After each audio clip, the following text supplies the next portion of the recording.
안녕하십니까. 앞선 영상에 이어서 계속해서 이런 풀이를 진행해 보겠습니다. 제목에서 보듯이 이 시간에는 외국인의 이름을 오로지 우리의 위대한 훈민정음 즉 한글만으로 풀어보겠습니다. 이해를 돕기 위해서 약간의 설명을 덧붙여서 제목을 읽어보겠습니다. 훈민정음으로 즉 한글로서 외국인의 사주가 아닌 이름을 풀어서 그의 운세도 읽어볼 수 있다는 내용입니다. 예를 든 인물은 앞선 영상과 마찬가지로 외국인 아베 신조 전 일본 총리입니다. 예시와 같이 그의 이름을 훈민정음 한글로 표기를 하고 이것을 오행으로 변환시킨 후에 음양으로 구분해서 최종적으로 천간을 뽑아냅니다. 이것을 채 기준으로 해서 아베의 태세 가보와 대비해서 사주학의 십성과 육주학의 육친성을 뽑고 육수를 붙여서 이것을 통변해서 아베 신조의 육친 인연과 그의 운수를 간단히 알아보겠습니다.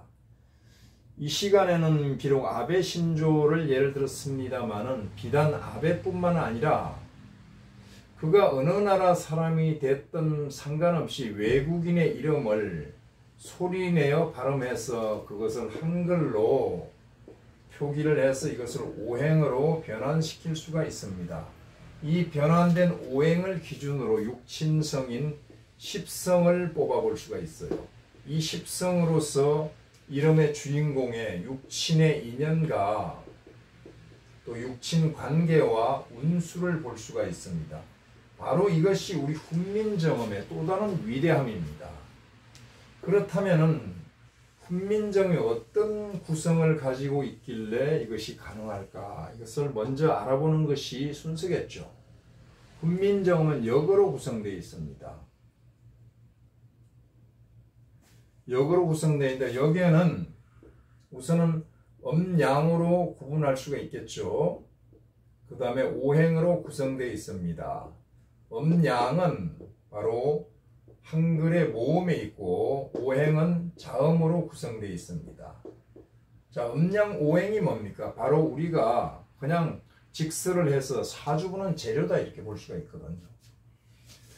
자, 그러면 한글은 뭘까요? 한글은 하늘 글입니다. 하늘 즉 허공에 즉 우주에 공명을 합니다. 소리가 새어나간과 동시에 우주에 공명을 해서 특정한 오행 에너지를 불러일으켜서 작용을 하게 만듭니다. 힘이 작용했다는 것은 운동 법칙에 의해서 어떤 방향성과 대상이 있겠죠. 그 대상에게 영향력을 행사합니다. 그래서 이름을 불러주면 영향이 있다는 얘기입니다.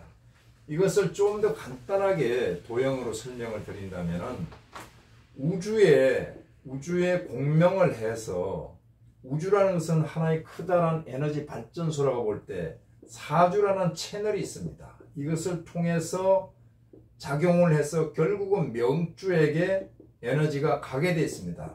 영향이 가게 돼 작용이에요. 그래서 이 3자가 작용을 하는 그런 관계에 있다. 이런 메커니즘을 알고 풀이를 하면은 이해가 될 것입니다. 자, 그러면 우선 오행부터 알아보는 것이 좋겠죠. 순서입니다. 목, 화, 토, 금, 수. 자, 목은 기역입니다. 화는 니연이고 토는 이영이고 금은 시옷이고 수는 미염입니다. 기역은 쌍기역이나 키역이 되겠죠. 니연은 또 니연. 이렇게 되면 자, 핵을 건데 하나 더 올리고 하나 더 건데다 또 그어주고 이영에다가 꽃갈모자를 씌운 것이 희엇이다. 여기도 마찬가지 민모자 꽃갈모자 미염에다 위로 삐치고 옆으로 삐치면 이것이 수다. 이런 구성으로 되어 있는데 일예를 들어서 한번 풀어보고 바로 통변을 해보겠습니다. 아베의 아자를 한번 풀어볼게요. 아자는 이 이영은 뭡니까? 자음이라고 그랬죠. 자음은 이꼬로 오행이라고 그랬잖아요. 오행인데 이 이영은 뭡니까? 이영은 즉 토입니다. 토. 너무 못생기게 그랬네요. 토인데 토를 천간으로 변환시키려면 양간인 무토가 있고 음간인 기토가 있습니다. 그러면 이 음양을 결정을 해야 되는데 그것은 모음에 달렸다. 모음이 좌우한다 그랬죠. 모음은 홀수핵일 경우는 이것이 양이고 짝수핵일 경우는 이것이 음입니다. 자, 그렇다면 핵수를 그어서 결정을 하면 되겠죠. 핵을 그을 때는 다 긋습니다. 하나, 둘, 셋. 홀수죠. 홀수 무토. 무토란 말이 만약에 애자를 중간에 이름을 쓴다. 애란이라고 했을 때 이것은 짝수니까 기토가 되겠죠. 그래서 결국은 모음이 음양을 결정한다라고 볼 수가 있습니다. 그렇다면 아베는 무토가 됩니다.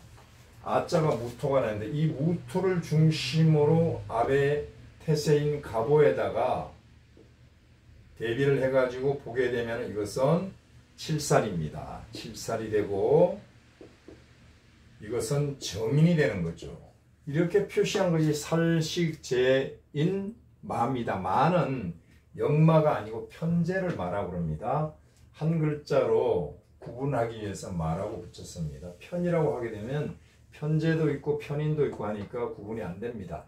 이쪽도 마찬가지로 인, 제, 살, 록, 관. 록은 이 니은에서 정화를 도출하는데 정화가 오화를 보게 되면 이것이 녹이 되는 겁니다. 녹은 즉 비견이죠. 비견이니까 이것은 육효로 변환시키면 형이 되는 겁니다. 자, 이번에는 육효로 변환해 볼게요. 살은 귀가 되고 식은 손이 되고 제는 이렇게 약자로 제가 되고 이는 문이 되고 마 역시 편제니까 제가 되고 이쪽도 마찬가지 이는 부가 되고 제는 제가 되고 살은 귀가 되고 록은 형이 되고 관은 그대로 관이다. 이런 구조를 놓고 있다. 그러면 이 육수는 어떻게 붙일까? 육수는 가보라는 이 연지에서 뽑습니다. 간목은 천간인데 이것은 천간은 확장되고 상승하는 기운이 있습니다. 그래서 여기는 청룡이죠. 청룡이니까 청주구사백까지 붙이고 현은 없으니까 안 붙여도 됩니다. 자, 지지는 수렴하고 하강하는 기운이 있습니다. 그래서 이 오화는 주작입니다. 주작부터 주구사백 현 이렇게 붙입니다. 그 다음에 공망을 찾아야 되는데 공망은 가보에서 찾아냅니다. 자, 가보에서 찾아내게 되면은 진사가 공망입니다. 진사가 공망인데 이것을 지지에만 공망이 있으니까 이쪽을 지지로 봅니다. 지지로 보고 그러면 간이 천간으로 변환됐으니까 이것도 천간으로 변환시키면 토는 무토와 기토로 볼 수가 있는데 여기 무토가 공망에 들었습니다. 문부, 즉 아버지 별이 공망에 들었다는 얘기입니다. 안 좋은 현상이 나타났죠. 이것은 병화와 오화로 볼 수 있는데 정화입니다. 정화로 볼 수 있는데 이것도 없고 이것도 없으니까 이 두 가지가 공망인데 정화는 형제별입니다. 형제가 공망이라는 것도 좋지 않은 현상입니다. 자, 이것은 어디서 나온 이론이냐 하면 선명하게 대선배님들이 옛부터 사용했던 엄령오행법이라는 것입니다. 엄령오행, 즉 음파가 영동을 해서 오행을 작용하게 만드는 법이다 이런 겁니다. 여기서 사주도 뽑습니다. 바로 이것이 이름 사주고 또 육효 방식으로 풀이도 합니다. 지금 여기서 두 가지를 다 시연하고 있는데 이름 사주를 뽑을 때는 이 가보가 월지처럼 사주의 월지처럼 자리 잡고 여기는 성이 자리를 잡습니다. 여기는 이름의 중간자, 여기는 끝자. 자, 여기서 월두법, 시두법은 무시하고 이런 방식으로 사주를 뽑아서 보게 되면 실제 생년월일 사주보다도 더 잘 맞습니다. 자, 그러면 이것은 원래 선배님들이 사용하던 것인데 왜 지금 사장되다시피 했냐면은 책에 보면 한 페이지 정도 분량밖에 없습니다. 그렇다 보니까 책을 읽는 사람이나 학자들이 그냥 지나칩니다. 관가하다 보니까 이것이 사장됐을 뿐이지, 이것을 이론을 풀면 책 한 권의 분량까지 나올 수가 있습니다. 자, 그러면 이것을 기본적인 부분에 대해서 풀이를 했고, 소개를 했고, 아베 신조 이론을 풀어보겠습니다. 자, 여기서 가장 눈에 띄는 것은 인이 위에 있는 제로부터 그걸 받으면서 밑에 있는 편제인 마로부터 또 그걸 받고 있습니다. 이것을 뭐라고 그럽니까? 제극인이라고 그런단 말이에요. 제극인. 인수가 제로부터 극제당했다. 이것을 다른 유식한 용어는 탐제개인이라고 볼 수가 있거든요. 탐제개인. 인수가 파괴됐다. 재물을 탐하다가. 자, 이 탐은 뭡니까? 탐할 탐자, 욕심꾸러기란 뜻입니다. 아베는 욕심쟁이, 욕심꾸러기. 거기다 재가 붙었으니까 현실을 탐한다 이런 뜻이거든. 재는 꼭 재하, 돈을 뜻하는 부분도 있지만은 현실에 나의 이익을 탐한다 이런 부분도 있습니다. 그래서 아베는 욕심쟁이다. 욕심쟁이는 어때요? 이기주의자죠. 이기주의를 혼자 개인이 추구할 때는 이기주의, 이것을 집단에서 추구하게 되면 이것이 국수주의로 갑니다. 아베는 욕심쟁이, 이기주의, 국수주의자라고 알 수가 있죠. 이러면서. 자, 그 다음에 아베에 붙어있는 제가 뭡니까? 구진이 척 붙어있네. 구진이. 제는 천데 구진이 붙어있으니까 처가 굉장히 무뚝뚝할 것이다 라고 읽어낼 수가 있습니다. 그 다음에 육친관계를 보면 이 이는 문부로 전환시킬 수가 있고, 제는 제 약자로 쓰고, 마도 역시 제입니다. 자, 문부가 가운데서 양쪽에서 제로부터 협공을 받아서 두들겨 맞고 있습니다. 그런데다가 이 문부는 여기서 보면 공망이죠. 공망에 떨어지고 주작을 대동하고 있네. 이 주작이라는 것은 적색입니다. 붉은색이고, 붉은색은 뭡니까? 불이죠. 불이라는 것은 인체에서는 심혈관을 뜻합니다. 그래서 부친이 급사했는데 아마 이런 관계에 있지 않나, 이것을 읽어볼 수가 있습니다. 여기서도 부가 양쪽으로 두들겨 맞고, 여기서도 역시 맞고 주작을 대동하고 공망이 붙어 있다 이겁니다. 자, 그 다음에 또 하나 눈에 띄는 것은 이 형의 별이, 형제의 별이 백호를 대동하고 위에 있는 관기로부터 내려 찍히면서 그걸 당하고 밑에 있는 관살로부터 또 그걸 당하고 있으니까, 그런데다가 공망까지 들었으니까 아베의 이름으로 봐서 그의 형제도 온전하지 않다는 것을 읽어낼 수가 있습니다. 그러면 왜 올해 그가 급작스럽게 사고를 당해서 죽었을까? 그것은 여기서 보면 됩니다. 자, 신이 재를 낳고 재가 중심에 있죠. 재가 중심인데 여기가 사실은 체가 됩니다. 여기가 용이 되고, 그런데 운이 들어오면 움직이는 자가 체가 되고 가만히 있는 자가 용이 됩니다. 여기가 동해서 움직였죠. 임수가 신금을 보게 되면 뭐가 됩니까? 문부가 되죠. 또 임수가, 여기는 문부고 재입니다. 그런데 임수가 정화를 보게 되면은 이게 재가 되잖아요. 또 임수가 경금을 보게 되면 이것은 문부가 됩니다. 원래 이렇게 제극인 문부를 극하고 있는데 여기서 와서 또 때리고, 여기서 이렇게 때리고 이렇게 때리고 이렇게 때리고 이렇게 때렸으니 온통 천지가 전쟁이 벌어진 것처럼 폭발을 하고 있단 말이에요. 게다가 임수에서 육수를 묻히면, 임수는 물은 검은색이니까 현무죠. 현무부터 시작해서 현청주 하게 되면 이 자리가 본인의 자리인데 본인에게 주작이 붙어서 아까 말한 그 심혈관, 피빛을 보고 총격에 쓰러져서 가는 그런 것이 나타났다고 볼 수가 있습니다. 자, 이렇게 나타나는 원인은 어디에 있을까요? 바로 이 신자에 있습니다. 신자. 왜 그럴까요? 이 신자는 위에가 시옷인데 금입니다.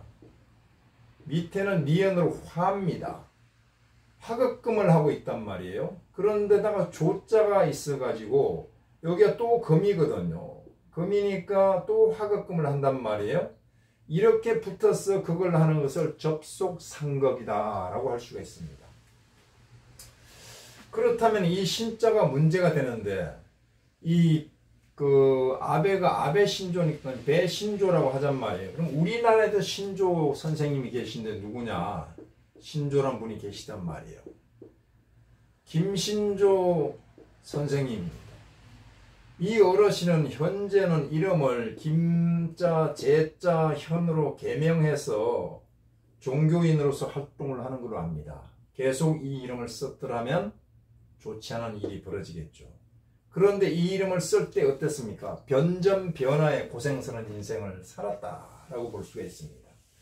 자, 그렇다면 신자를 또 한 번 입증을 해보겠습니다. 우리나라 사람들 신자 이렇게 쓰자 말입니다. 신자, 자, 여기도 신자를 한번 써보겠습니다.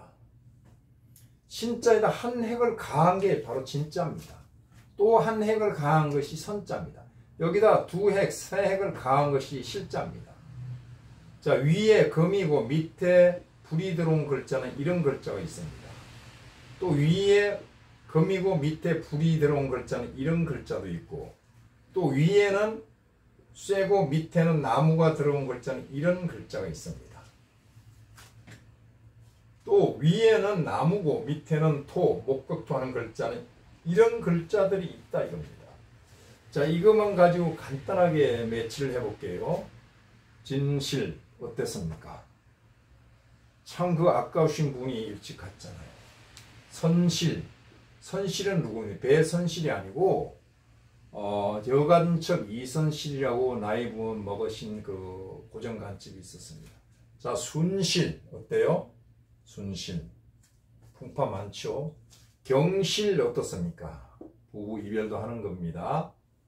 자, 그 다음에 준석 어때요? 준석 풍파가 있습니다. 세월호 선장이 준석이고 또 정당 대표였던 분이 준석이었죠. 여기다 또 위에는 물이 되고 밑에는 불이 돼서 물과 불이 싸우는 글자가 있는데 이렇게 하면 민준이 됩니다. 20년 이상 전에 동아일보에서 어린아이들 이름을 통계를 해서 어떤 이름을 가장 선호하는가 했더니 이 민준이라는 이름이 나왔는데, 이름은 참 이쁩니다만은 실제적으로 사용하는 데서는 좀 피해야 될 겁니다. 이렇게 민석 이렇게 씁니다. 정치인 중에 있죠. 자, 이런 글자들이 다 이렇게 나타난단 말입니다. 진영, 진실 이런 것도. 중간에 이 글자를 쓰게 되면 가장 치명적입니다. 자, 선자를 쓰신 분들을 한번 읊어볼까요? 이선희, 정선희, 송선미 이 세 분들은 남편에게 좋지 않은 화가 있었습니다. 구체적인 얘기는 하지 않겠습니다. 이처럼 입증이 되는데 이것이 바로 훈민정음의 위력이고 외국인에게도 맞고 우리 내국인은 말할 것도 없습니다. 자, 이런 결과가 나왔으니까 이것을 활용해서 실제 장명을 할 때는 반드시 좀 전에 예시한 그런 글자들은 피해가는 것이 좋습니다. 여기까지 통변을 마치겠습니다. 감사합니다.